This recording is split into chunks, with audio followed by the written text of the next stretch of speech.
Les invito a abrir sus Biblias en el Evangelio de Marcos, capítulo 8. Evangelio de Marcos, capítulo 8, versos desde el 1 hasta el 21. Evangelio de Marcos, capítulo 8, es un texto amplio. Vamos a estar abordándolo en esta mañana, pero entendemos que es necesario para tomar todo el contexto. No vamos a estar entrando en todos los detalles del pasaje. Marcos 8, versos desde el 1 al 21. Hemos titulado este sermón La misericordia de Jesús versus la incredulidad humana. La misericordia de Jesús versus la incredulidad humana. Marcos capítulo 8, desde los versos 1 en adelante. En aquellos días, como había una gran multitud y no tenían qué comer, Jesús llamó a sus discípulos y les dijo: tengo compasión de la gente, porque ya hace 3 días que están conmigo y no tienen qué comer. Y si los enviares en ayunas a sus casas, se desmayarán en el camino, pues algunos de ellos han venido de lejos. Sus discípulos le respondieron: ¿de dónde podrá alguien saciar de pan a estos aquí en el desierto? Él les preguntó: ¿cuántos panes tenéis? Ellos dijeron: 7. Entonces mandó a la multitud que se recostase en tierra, y tomando los 7 panes, habiendo dado gracias, los partió y dio a sus discípulos para que los pusiesen delante, y los pusieron delante de la multitud. Tenían también unos pocos pececillos y los bendijo, y mandó que también los pusiesen delante. Y comieron y se saciaron, y recogieron de los pedazos que habían sobrado 7 canastas. Eran los que comieron como 4,000, y los despidió. Y luego, entrando en la barca con sus discípulos, vino a la región de Dalmanuta. Y vinieron los fariseos y comenzaron a discutir con él, pidiéndole señal del cielo para tentarle. Y gimiendo en su espíritu dijo: ¿por qué pide señal esta generación? De cierto os digo que no se dará señal a esta generación. Y dejándolos, volvió a entrar en la barca y se fue a la otra ribera. Habiendo olvidado de traer pan, y no tenían sino un pan consigo en la barca, y él les mandó diciendo: mirad, guardaos de la levadura de los fariseos y de la levadura de Herodes. Y discutían entre sí diciendo: es porque no trajimos pan. Y entendiéndolo, Jesús les dijo: ¿qué discutís? ¿Porque no tenéis pan? ¿No entendéis? ¿No comprendéis? ¿Aún tenéis endurecido vuestro corazón? Teniendo ojos no veis, y teniendo oídos no oís y no recordáis. Cuando partí los 5 panes entre 5,000, ¿cuántas canastas llenas de los pedazos recogisteis? Y ellos dijeron: 12. Y cuando los 7 panes entre 4,000, ¿cuántas canastas llenas de los pedazos recogisteis? Y ellos dijeron: 7. Y les dijo: ¿cómo aún no entendéis? Hace un tiempo apareció un periódico de la República Dominicana con más de aproximadamente 50, 60 años de antigüedad. Y llamó la atención de aquel periódico las noticias que recogía. Jefe de la policía promete mano dura contra la delincuencia. Amas de casa se quejan del alto costo del pollo y de la canasta básica. Suben los precios de los combustibles. La población se queja de la tarifa eléctrica. Y era una época cercana a diciembre. Y decía: gobierno promete regalía pascual antes del día 10. Y al leer este periódico, parecería que la República Dominicana en muchos aspectos ha sido encapsulada en una burbuja del tiempo, que no hemos avanzado en muchas cosas. Manteniendo la distancia, el pasaje que nosotros acabamos de leer muestra dos grandes verdades. Por un lado, una vez más, la gran misericordia de Jesús. Jesús, nuestro Salvador, misericordioso. Y por otro lado, otra gran verdad, la gran incredulidad del ser humano. Y a la luz de este pasaje, lo que me propongo es que tú y yo podamos confiar en Jesús como el buen pastor que provee nuestras necesidades físicas y espirituales. Y a la vez que debemos guardar nuestro corazón de la incredulidad. Lo voy a repetir.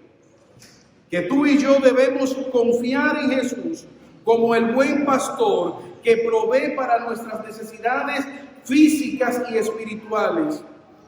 Y a la vez que entendamos que debemos guardar nuestro corazón de la incredulidad. Pero antes me gustaría que me acompañaras delante de Dios en oración. Señor, te alabamos y bendecimos tu nombre. Y te damos gracias, oh Dios, porque una vez más tú nos permites estar en este lugar para adorar y bendecir tu nombre. Señor, yo te ruego una vez más que tengas misericordia del predicador. Mira cuántas debilidades, falencias tiene. Asístele, oh Señor. Para estas tareas de predicar tu santa palabra, ¿quién es suficiente, Señor? Pero a ti te ha placido, Señor, guardar el tesoro en vasos de barro. Como cantábamos, oh Señor, muéstranos a Cristo por medio de tu palabra. Señor, yo oro que la sangre preciosa de Cristo, que fue derramada por nuestra incredulidad, que en el día de hoy, por medio de tu Espíritu Santo, tú, oh Dios, rompa el duro suelo, la resistencia de nuestros corazones. Y que al hablar en esta mañana y al salir de este lugar podamos salir confiando en que tú eres ese buen pastor que provee nuestras necesidades.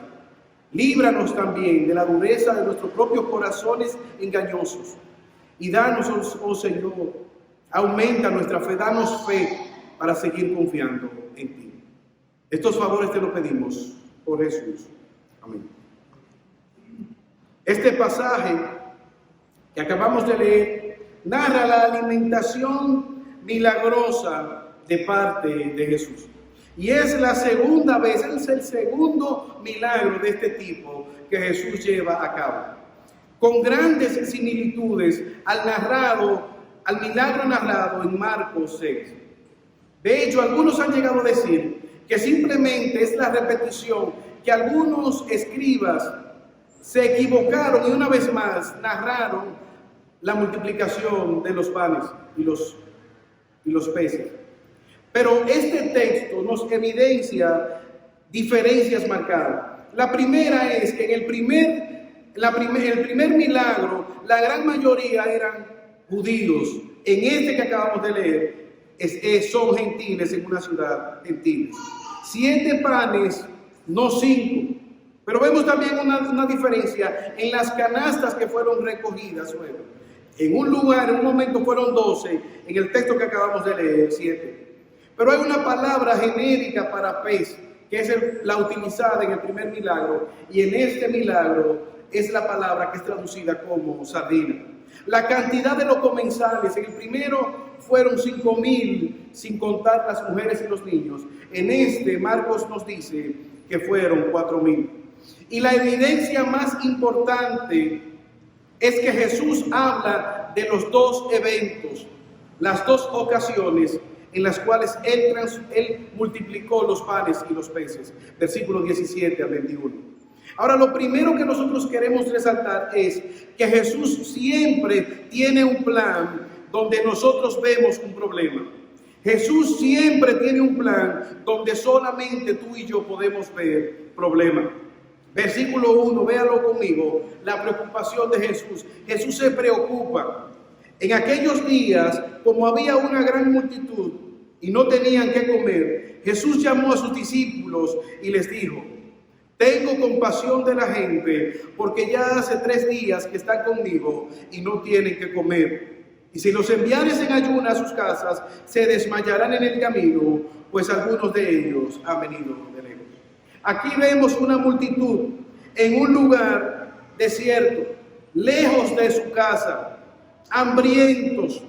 Ellos han salido a escuchar la verdad proclamada por Jesús. Y esta multitud es la multitud que cualquier predicador anhelaría que le escuchara. 3 días escuchando, sin fatigarse, sin comer, escuchando a Jesús. No están cansados. Ellos están en este lugar escuchando la verdad de Jesús. Ahora bien, ¿qué hace Jesús ante la necesidad de alimento que tienen estas personas? Quizás ellos no se prepararon para estar por 3 días escuchando la proclamación de la verdad de Dios. Jesús tiene una preocupación por ellos y Jesús llama a sus apóstoles. Versículo 1, parte B. Jesús le dice a los apóstoles: tengo compasión de esta multitud. Ahora, este término de compasión en el griego implica una emoción intensa. Los griegos entendían que las emociones estaban en las vísceras, en los intestinos. De hecho, al día de hoy, cuando hay un dolor muy intenso, se dice un dolor visceral. Jesús está diciendo: yo siento una compasión desgarradora. Me estoy poniendo en el lugar de ellos. Estoy sufriendo juntamente con ellos. Siento una simpatía grande por la necesidad de esta multitud. Él los había alimentado con el pan espiritual. Ahora está preocupado por el alimento físico. Qué glorioso Salvador nosotros tenemos en Jesús. Uno que se compadece de nuestras necesidades. Hace algún tiempo se hizo famoso un gran reto a nivel mundial. El reto del cubo de agua helada, donde personas echaban hielo, echaban agua en un cubo y luego entonces se la echaban encima. Y lo que este reto buscaba era que las personas se identificaran con los enfermos de una enfermedad llamada enfermedad amiotrófica lateral o ELA, que da la sensación diariamente, constantemente, de que la persona se está congelando. Y lo que este reto hacía era que al identificarse con este sufrimiento, las personas pudieran contribuir económicamente con la investigación para curar esta enfermedad que hasta el día de hoy es incurable. Jesús está identificándose con las necesidades de esta multitud. Él les ha proclamado la verdad. En Marcos capítulo 6, Él había dicho que Él tenía compasión porque andaban como ovejas sin pastor. Ahora Él está preocupado por las necesidades de alimento. Y aquí esto abarca todas las necesidades físicas que tú y yo podemos tener. Pero me llama la atención el hecho de que Jesús antepone los milagros a la proclamación de la verdad. Cada milagro que Jesús ha llevado a cabo primariamente ha sido en el contexto de la proclamación de la verdad de Dios. Las sanidades, los milagros, la multiplicación de los alimentos, siempre ha estado primeramente la proclamación, las enseñanzas. Jesús no era primariamente conocido como un milagrero. Jesús era conocido como uno que hablaba con autoridad, como uno que hablaba de parte de Dios, a diferencia de los escribas y fariseos. Y esto marca la diferencia entre los milagreros de hoy en día, que hacen más énfasis en una sanidad física que en la proclamación de la verdad del Evangelio. Ahora, Jesús no solamente se preocupa, Él da un paso de avance. Él provee para la necesidad de ellos. Versículo 4. Sus discípulos le respondieron: ¿de dónde podrá alguien saciar de pan a esto aquí en el desierto? Él les preguntó: ¿cuántos panes tenéis? Ellos dijeron: 7. Hermanos, nosotros tenemos que ser intencionales al leer la palabra de Dios. Voy a repetir el versículo 4, la pregunta que ellos hicieron. Sus discípulos le respondieron: ¿de dónde podrá alguien saciar de pan a estos aquí en el desierto? Dicho de otra manera, ¿quién puede alimentar a una multitud hambrienta en medio de un desierto? ¿Quién puede alimentar a una multitud hambrienta en medio de un desierto? Esa es la pregunta que Marcos quiere fijar en nuestras mentes. Ellos están haciendo esta pregunta. No hay nada cercano. El peor lugar para usted tener hambre es un desierto. Ahí no hay una comida rápida cercana, ahí no hay una cocina, es un desierto donde ellos estaban. ¿Qué hace Jesús? ¿Cuántos panes ustedes tienen? ¿Qué tienen en la mano? Ellos dijeron 7. Entonces mandó a la multitud que se recostase en tierra y tomando los 7 panes, habiendo dado gracias, los partió y dio a sus discípulos para que le pusieran delante, y los pusieron delante de la multitud. Ahora nosotros leemos eso y es tan fácil. Pero Jesús lo que está haciendo es que está tomando un pan, estos panes que están delante de él, estos 7 panes, y él lo está rompiendo. Van 1000, se siguen llenando la canasta. Y yo me imagino a la gente viendo a Jesús, ¿y cuándo es que se le va a acabar el pan? Y él sigue rompiendo, y sigue rompiendo. Y ellos, los apóstoles, van con la comida delante de la multitud. Pero mira, aquí hay unas sardinas, hay unos peces. Pero tráiganlo también. Da gracias y los reparte. Y los peces se multiplican y 4000 personas son alimentadas. Una vez más, Jesús está evidenciando que Él es Dios. Esto nos recuerda a nosotros en Éxodo capítulo 16, versículo 2 al 6. Una gran multitud, más de 2 millones aproximadamente de judíos son liberados de la esclavitud de Egipto. Y ellos están en el desierto y ven el hambre, ven la dificultad del desierto. ¿Y qué hacen? En vez de clamar a Dios, se quejan delante de Dios y dicen: mejor hubiese sido morir allá en Egipto. Allá nosotros comíamos pan y comíamos cebolla. Dios nos sacó para matarnos en un desierto. ¿Y qué hace Dios? Dice el versículo 4: y Jehová dijo a Moisés: he aquí yo haré llover pan del cielo, y el pueblo saldrá y recogerá diariamente la porción de un día, para que yo lo pruebe si andan en mi ley o no. Dios les dijo: yo les voy a mandar el alimento que ustedes necesitan, y se lo mandaré diariamente. Ustedes son un pueblo incrédulo. Diariamente ustedes aprenderán a depender de mi provisión. Yo los voy a alimentar. Yo soy el Dios verdadero. Aquí está evidenciando Jesús que Él es Dios, el que sigue supliendo de las necesidades aún en medio del desierto.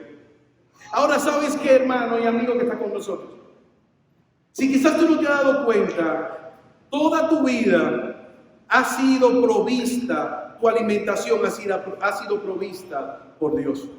A veces tú vas al supermercado y coges la comida de ahí, y quizás tomas una mazorca de maíz o una comida procesada, y se te olvida o no tomas en cuenta que el agricultor sembró ese maíz, esa planta, contando que la tierra obedecería a la palabra de Dios que le dijo: fructificar.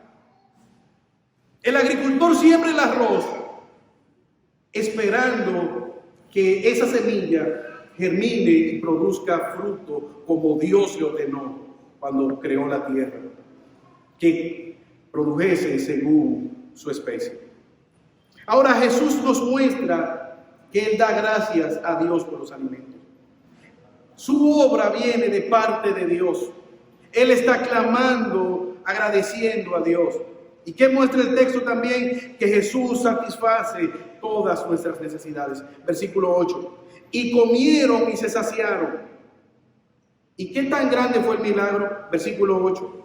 Y recogieron de los pedazos que habían sobrado 7 canastas. Y eran los que comieron como 4000, y los despidió. Y luego, entrando en la barca con sus discípulos, vino a la región de Dalmanuta. Usted ha ido a una actividad, quizás algún familiar le dice: ¿y por qué no me trajiste de lo que compartieron en el almuerzo? Hubiese yo querido traerte, pero no alcanzó la comida. Este no es el caso. No quedó ninguna duda. Personas con 3 días sin comer quedaron satisfechas a tal punto que fueron recogidas 7 canastas grandes de lo que sobró. Jesús satisface nuestras necesidades. Él satisface el alimento espiritual que nosotros necesitamos, pero también Él es el proveedor del pan físico, material que nosotros necesitamos. Por eso un día Jesús está enseñando y dice: miren las aves de los cielos. No siembran, no tienen fábricas, no hilan, y vuestro Padre Celestial las alimenta. ¿Acaso no valen ustedes más que esas aves de los cielos?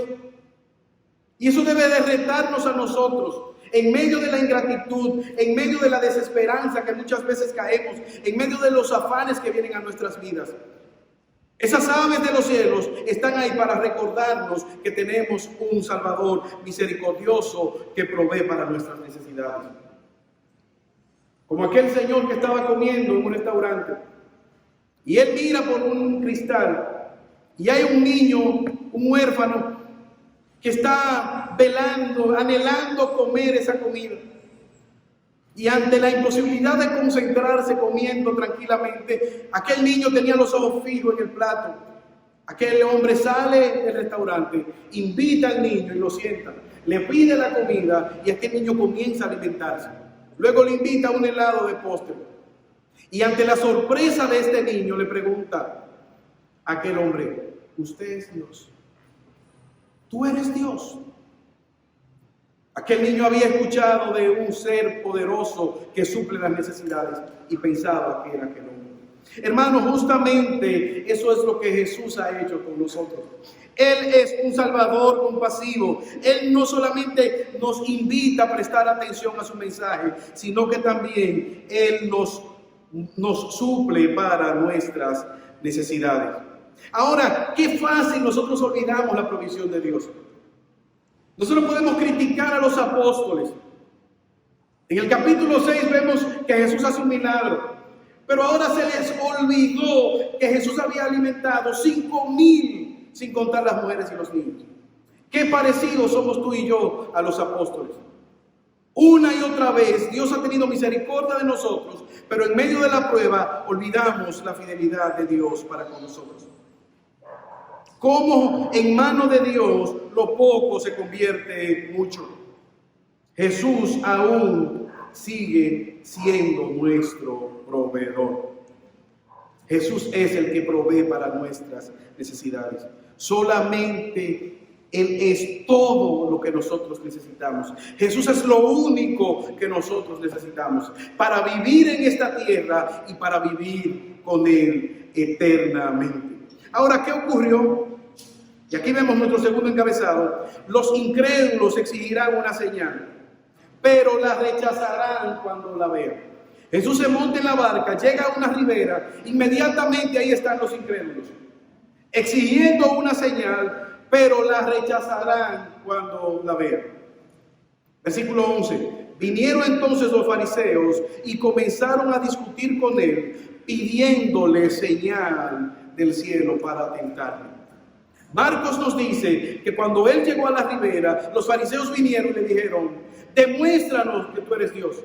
Danos una señal evidente que tú eres Dios.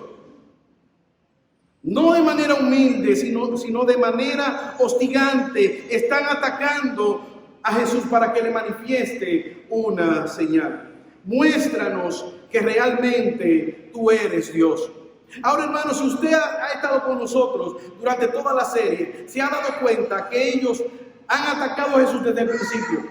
Señal tras señal, milagro tras milagros, ellos han atacado a Jesús. Al punto de que en Marcos capítulo 3, versículo 22, ellos llegaron a decir que Jesús echaba a los demonios y hacía los milagros en nombre de Belcebú. Nunca quisieron creer. Ahora, ellos ya han abierto totalmente la separación. Su odio es tal que niegan la verdad. Pruébame que tú eres Dios. Pero dice el texto, para tentar a Jesús.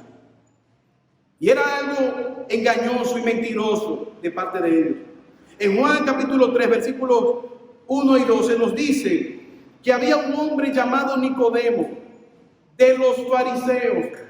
probablemente uno de los líderes de los fariseos, que vino a Jesús de noche y le dijo: nosotros los fariseos sabemos que tú vienes de Dios, porque nadie hace las señales que tú haces si Dios no está con él. Es decir, que era evidente que los fariseos reconocían que Jesús es Dios. Pero en Mateo capítulo 21, versículo 24, un grupo de fariseos le dice a Jesús: ¿con qué autoridad tú enseñas? Y Jesús le dice: yo le voy a responder esta pregunta, pero primero le voy a hacer una pregunta a ustedes. Si ustedes me responden, yo les respondo. Juan el Bautista, ¿el bautismo de Juan era de Dios o de los hombres? Ellos hacen un cónclave y dicen: si decimos que es de Dios, nos va a decir, ¿por qué no lo creyeron?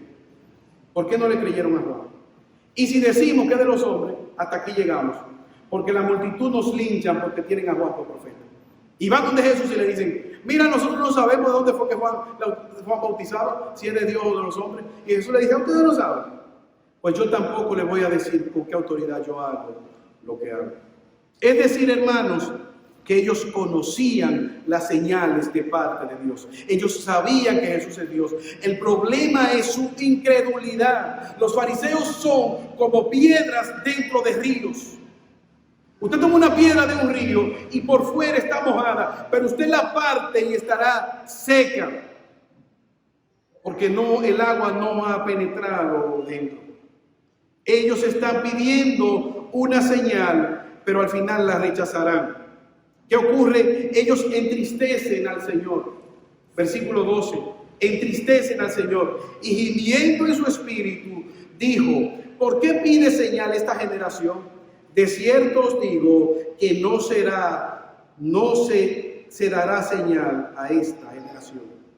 Gimiendo en su corazón.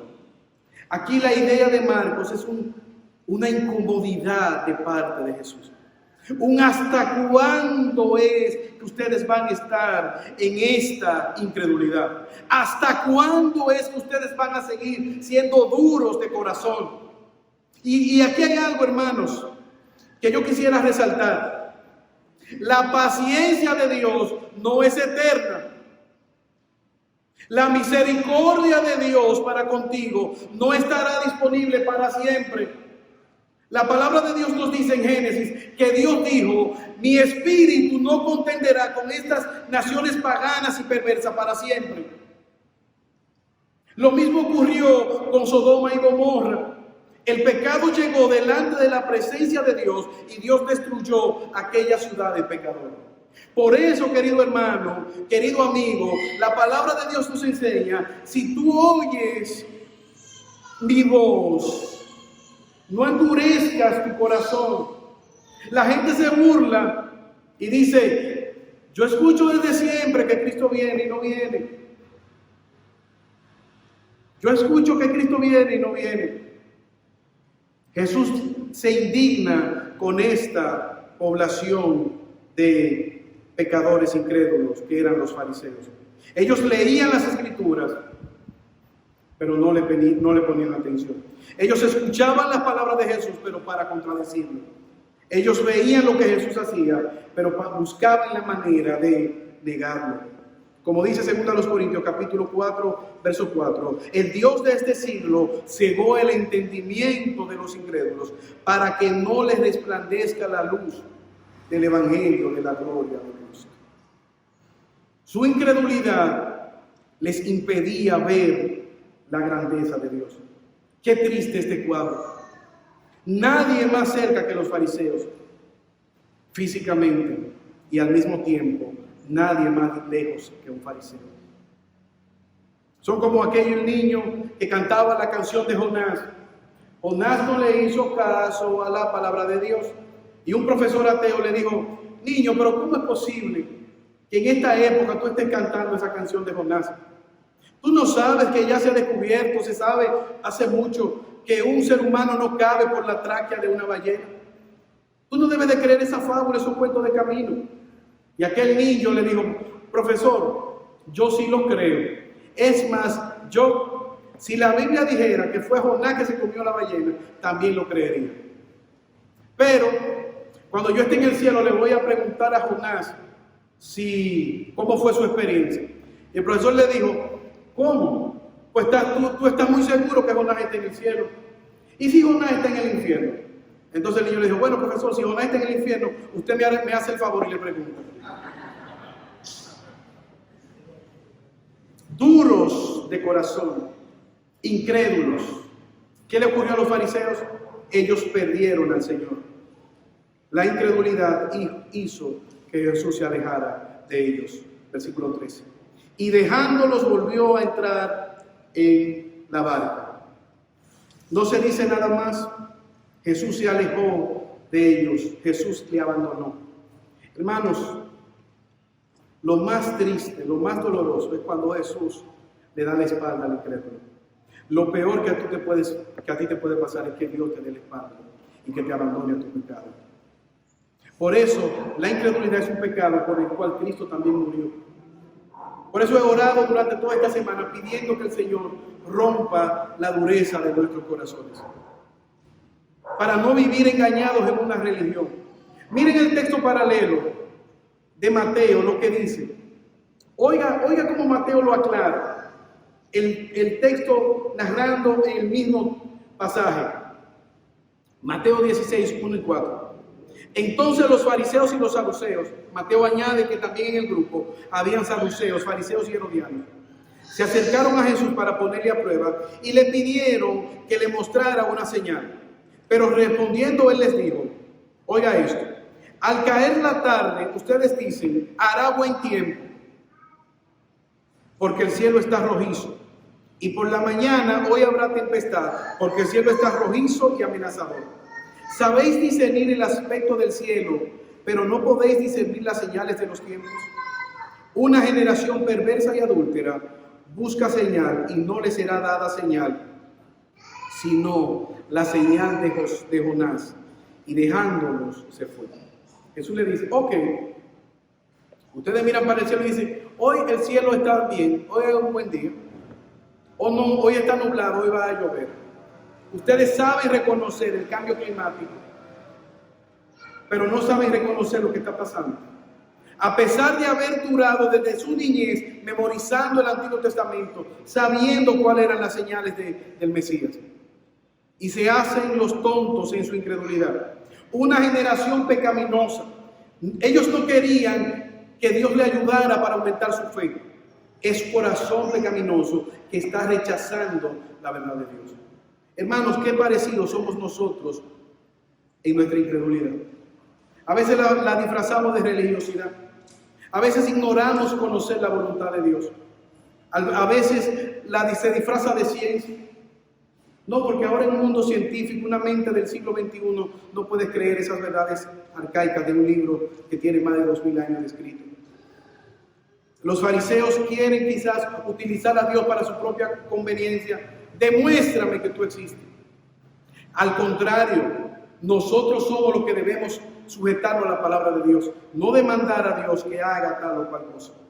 Ahora, en el pasaje también nosotros podemos ver que los discípulos verán grandes obras, pero quizás no comprenderán completamente. Esas señales que pedían los incrédulos, esas señales que exigen los incrédulos, para los discípulos son más que evidentes. Gracias a Dios que cuando la verdad es proclamada, habrá resistencia, habrá rechazo, pero también habrá quienes crean la verdad del Evangelio. Habrá aquellos que tendrán fe en Jesús, habrá aquellos que confiarán, habrá aquellos que durarán hasta 3 días para no despegarse, no dejar de escuchar la verdad de Dios. Habrá una María que estará dispuesta a sentarse en los pies del Maestro para escuchar las enseñanzas de Jesús y arropar los oficios, dejar los oficios para después y escuchar atentamente la verdad de su Salvador. Los discípulos verán grandes obras. Versículo 14. Ellos vienen y dicen que había olvidado de traer el pan y no tenían sino un pan consigo en la barca. Y él les mandó diciendo, aquí viene la advertencia. Versículo 15. Mirad, guardaos de la levadura de los fariseos y de la levadura de Herodes. Y discutían entre sí diciendo, es porque no trajimos pan. Es posible que todavía los discípulos malinterpreten las palabras de nuestro Señor. Ellos escuchan la palabra del Señor. Hay una advertencia. Cuídense, tengan cuidado de la levadura de los fariseos, de los herodianos y de los saduceos. En el texto de Mateo nos advierte. ¿Y qué dicen ellos? Eso fue porque dejamos los panes.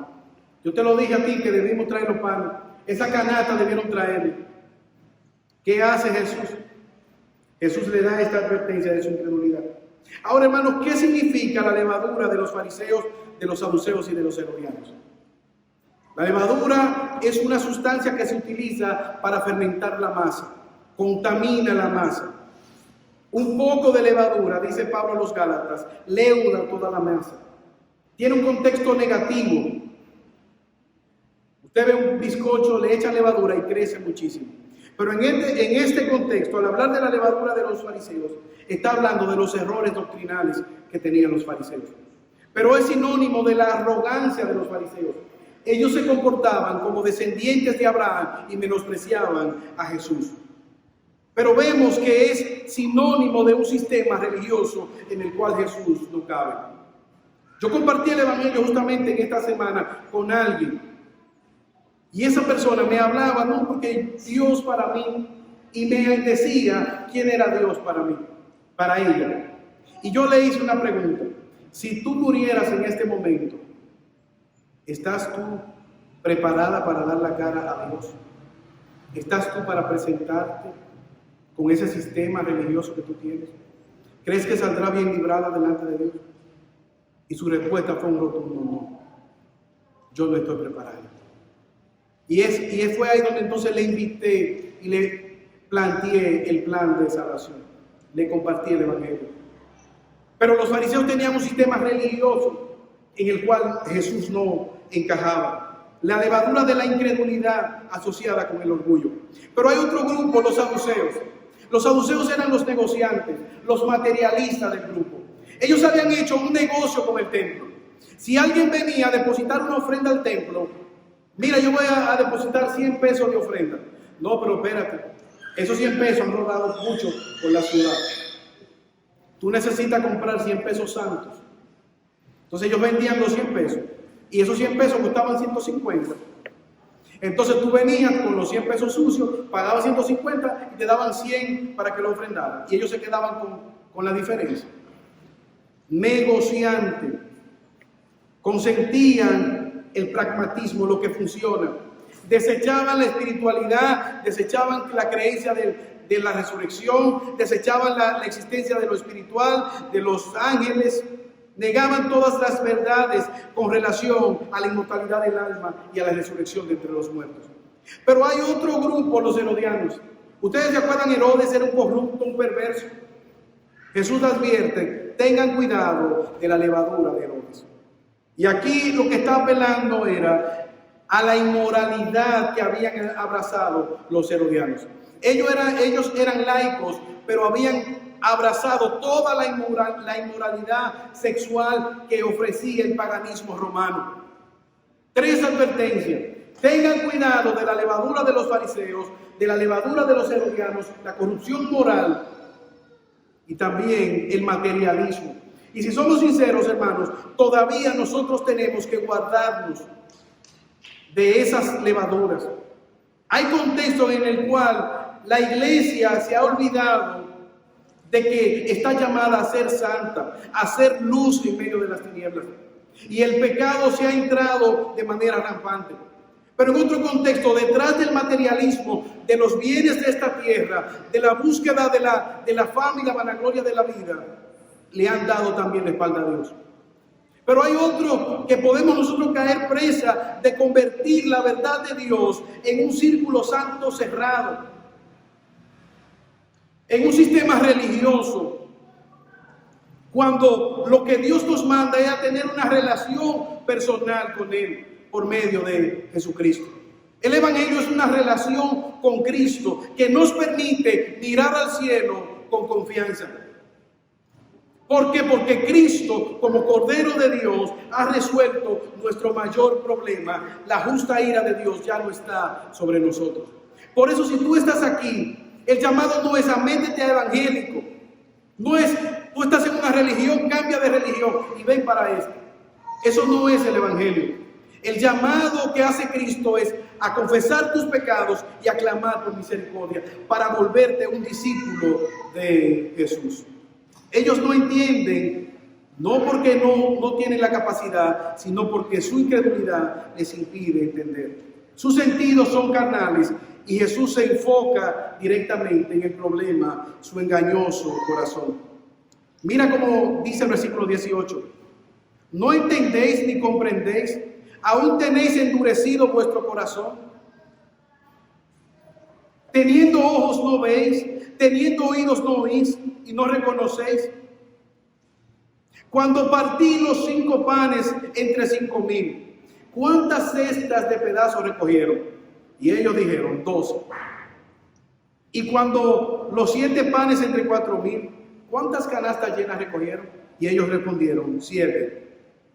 Y le dijo, ¿cómo todavía no entienden? ¿Ustedes creen que yo estoy advirtiéndole por pan?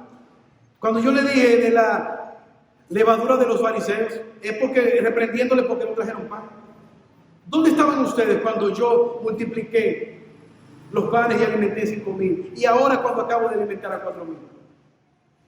¿Cómo es posible que aún no entiendan? ¿Cómo es posible que tengan tan mala memoria de la misericordia del Señor? Ellos son como un indígena que estaba en Nueva York y él va caminando en el ruido de la ciudad y dice, yo estoy escuchando un grillo. Yo escucho un grillo. Y su acompañante le dijo, no, pero eso no es posible. ¿Cómo tú estás escuchando un grillo con el escándalo que hay en la ciudad? Bueno, estoy escuchando un grillo. Aquel indígena sigue caminando, se acerca a un árbol y dice, míralo aquí el grillo. Y toma el grillo.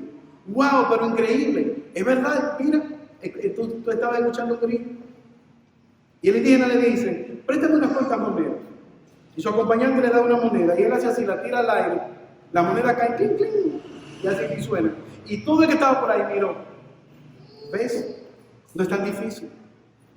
Nosotros escuchamos lo que estamos acostumbrados a escuchar. Nosotros prestamos atención hacia lo que realmente nos interesa. Los apóstoles, Jesús está diciendo, ¿por qué no están viendo lo que deberían ver? ¿Por qué no ponen atención en lo que realmente es importante? Y ellos ahí pueden darse cuenta de que a pesar de que no están entendiendo quizás la palabra del Señor, quizás no se están dando cuenta de toda la verdad de Dios, pero Jesús le está llamando a poner la atención en lo que realmente es verdadero, a ver a Jesús como su proveedor ante las necesidades que ellos pudieran tener. Hermanos, es posible que nosotros malinterpretemos quizás la palabra de Jesús.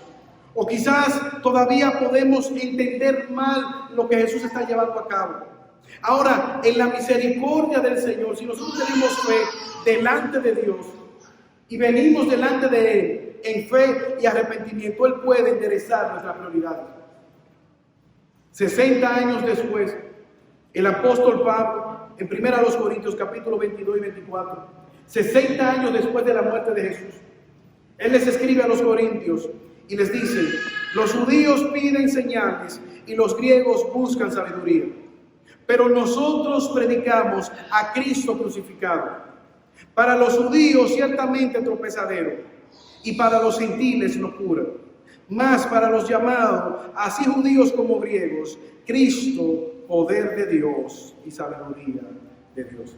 60 años después, ¿usted sabe qué? Los fariseos siguen pidiendo señales. Los judíos siguen demandando señales.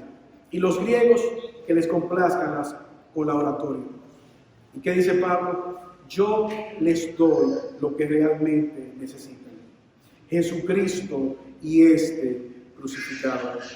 Jesucristo, aquel que tuvo compasión por los pecadores, no solamente para alimentarlos, proveer el pan físico y para enseñarnos, sino también para ser el Cordero de Dios que quita el pecado del mundo.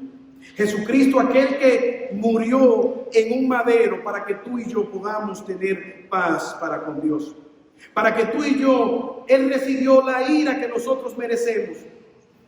Como decía un puritano, que cuando estemos en la presencia de Dios, en el cielo hay un letrero que dice: entrarás por la misericordia de Dios. Entrarás a este lugar por la gracia de Dios. Pero abajo, en el piso, hay otro que dice: mereces el infierno. No hay nadie que esté en el cielo que merezca estar en ese lugar. Por la obra de Cristo, quien murió, quien derramó su sangre, tú y yo podemos entrar al cielo. Él recibió la ira que tú y yo merecíamos para que tú y yo podamos recibir la misericordia de Dios. Jesús, de buena gana, está dispuesto a salvarte si hoy tú clamas por misericordia. Si hoy tú le pides de corazón: Señor, ayuda a mi incredulidad. Señor, ayúdame a creer en ti. Señor, dame la fe que necesito. Porque aún la fe es un don que tú puedes darme. ¿Qué hemos visto, hermano? Tú y yo debemos confiar en Jesús como el buen pastor que provee nuestras necesidades físicas y espirituales, y a la vez debemos guardar nuestros corazones de la incredulidad. Oremos. Señor, alabamos y bendecimos tu nombre. Gracias, oh Padre Celestial, por tu palabra. Ayúdanos, oh Señor, en medio de nuestra incredulidad. Ayúdanos cada día a confiar en ti, que eres, Señor, el que provee nuestras necesidades. Estos favores, Señor, te lo pedimos en el nombre de Jesús. Una vez más, rogamos, si en este lugar hay alguien que no te conozca, que pueda ser traído con lazos de amor al nuevo nacimiento. Porque te lo pedimos por los méritos de Jesús. Amén.